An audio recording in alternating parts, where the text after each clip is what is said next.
Good morning, everybody. It's been a while since I've made a video for you guys, but I felt the need to go ahead and make one so we can get some clarity on a few things.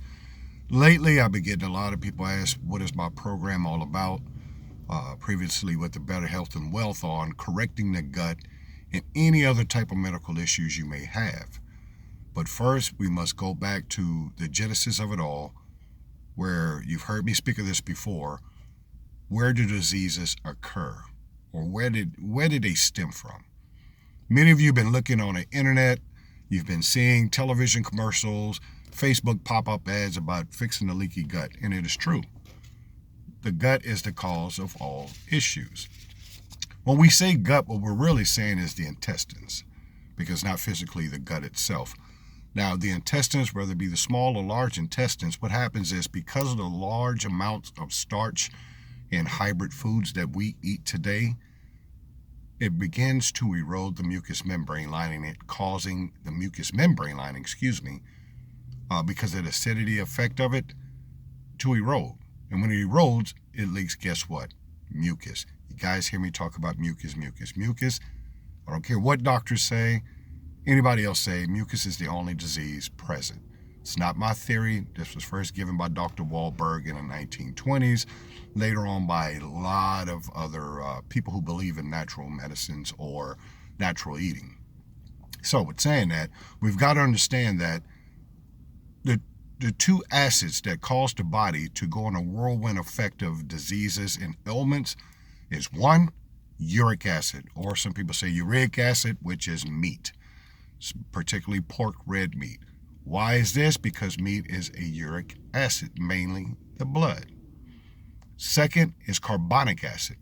Carbonic acid is starch. If any of you listen to me on the radio, or if you paid attention to my videos or spoke with me in person and you hear me break down what starch is, you'll find out that starch does not occur in foods that come from nature. It is a man-made created filler. So when you consume, a lot of these type of starch or sweet-based foods and high contents of meat, that carbonic acid, which is starch, and then the meat acid, which is uric acid, throws your body out of whack. So how do we do this? When people come to me to get treated for whatever their condition is, I always start with the gut first. Because if you don't fix the gut, you're going to continuously have these problems. Now, what I do when fixing people's gut is not simply by cleaning you out. You can go there's 50 million products out there that'll go ahead and cleanse the intestines out. That'll just make you go to the bathroom and do number two. That's not my goal. My goal is to plug, seal, correct, restore the health of the intestines, what they call the flora. Once you do that and you get rid of all those parasites and bad bacteria and restore the good bacteria that's in your intestines, all of your diseases like Crohn's, lupus, irritable bowel, fibromyalgia, rheumatoid, anything that's autoimmune or autoinflammatory can be set up to become healed. But you got to fix it first. There is no shortcuts. A lot of you ask me, well, can't you just fix my diabetes? No. I don't have a magic pill that'll do that. You must take the steps, the proper procedures in order for diabetes to be reversed. Yes, I've been known to reverse diabetes, a long list of other ailments. It's not that I'm that smart. It's that I have done this for a long time, put a lot of research and hours and practical applications of herbs and roots to do this.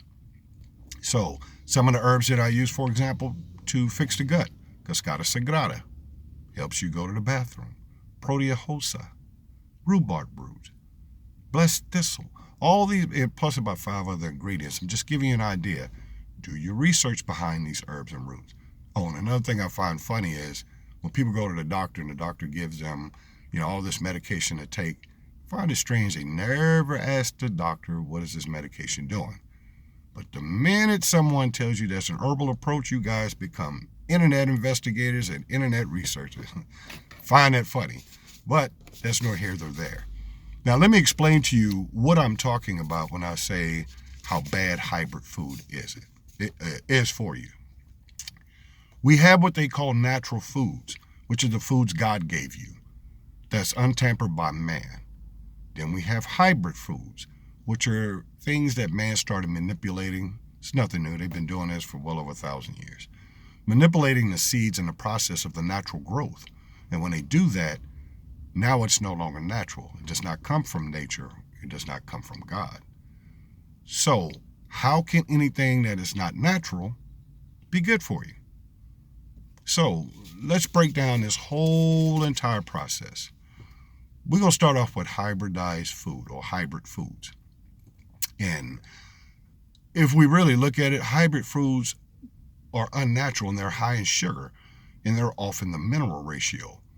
What happens is now that the hybrid foods are devoid of proper mineral balance that wild food contains, eating a lot of hybrid foods, or mainly let's talk about fruits, will lead to mineral deficiencies in our bodies.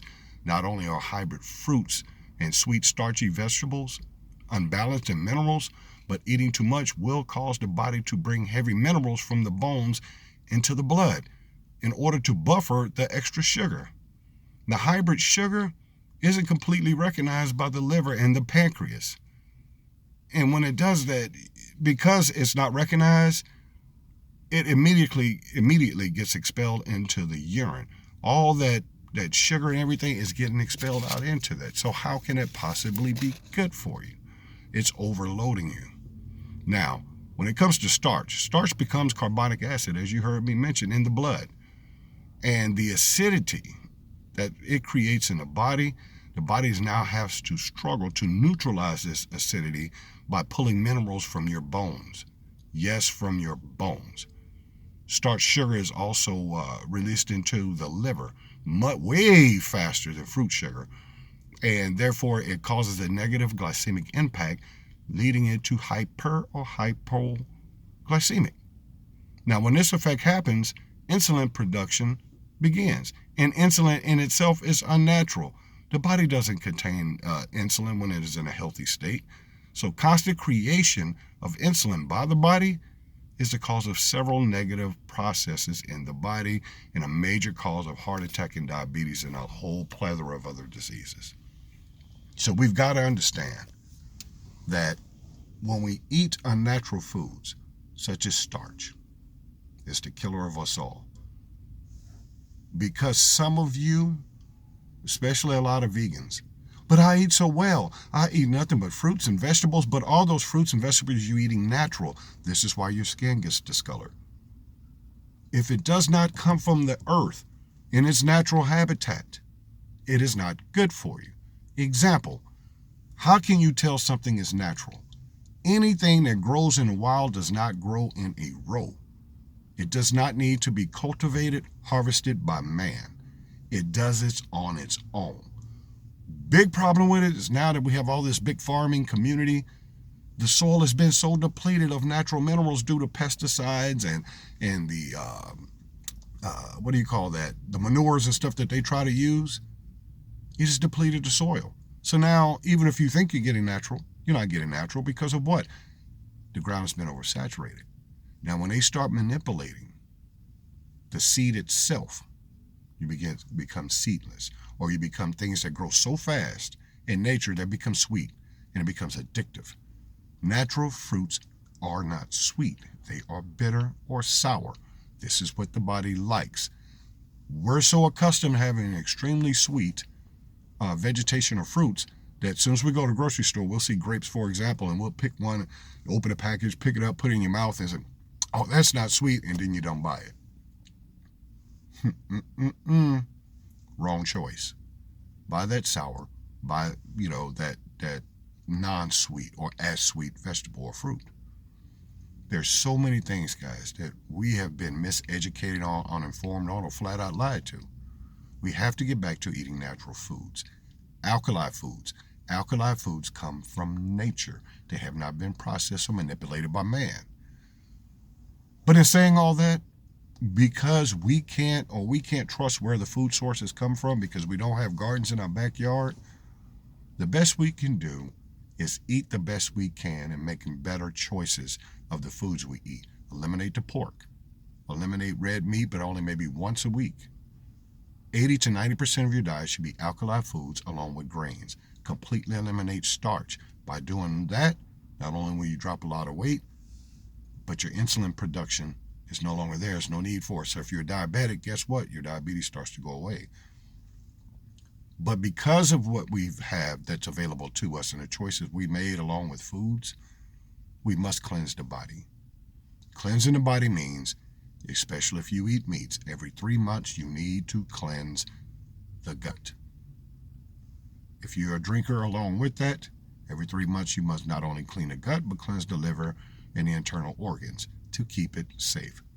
I don't care if you're healthy or not, but because the way the food source is tampered with, every one of you should at least cleanse every 3 months. That is not up for debate.